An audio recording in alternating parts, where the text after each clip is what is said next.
speaking of trades, we got a big one in the hockey world that we had Man, been waiting on for a while. Erik Karlsson headed to the Pittsburgh Penguins to form a new core four under Kyle Dubas, but this time miss him already. much older and similar salaries in terms of Karlsson.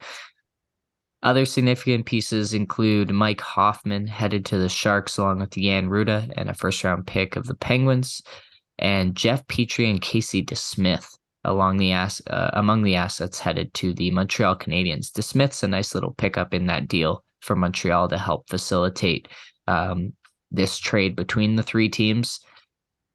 I already pointed out the Dubas connection with the core four. It maxes out the offensive potential of the Penguins and concerns me on if they'll be able to keep the puck out of their own net.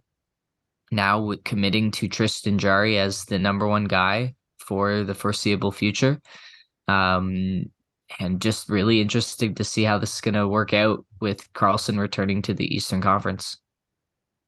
It's just a fun team with a lot of firepower that didn't quite reach the top with a player or adding a player who's got a lot of firepower and wants to compete at the highest level. And just on that, I love this trade. Um, it's a bit ballsy. It's a bit reckless in terms of team composition. I think in terms of what they've given up, one first round pick, sure, you can manage that. It's top 10 protected. So if everything goes terribly, there's still options. I think Granlund gone as well, if I'm not Mhm. mistaken. So, okay, there's some depth forward lost.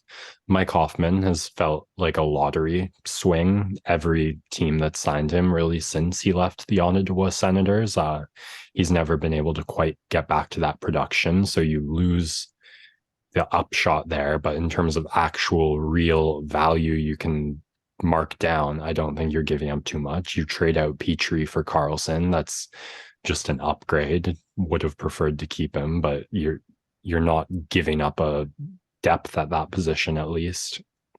So all in all, I think it's a pretty great trade for the Penguins. As I Mm. said, it's risky, but there's no one or two trades, one or two players, Yeah. pieces that can make the Penguins a safe competitor. Like at this last lingering stages of a Hmm. dynasty, like Yep. you need a high variance strategy. So I love it. Yep. 3 more years to win a cup with this core, and then you throw it all out the window and start fresh. Yeah. So, in that sense, it definitely makes sense.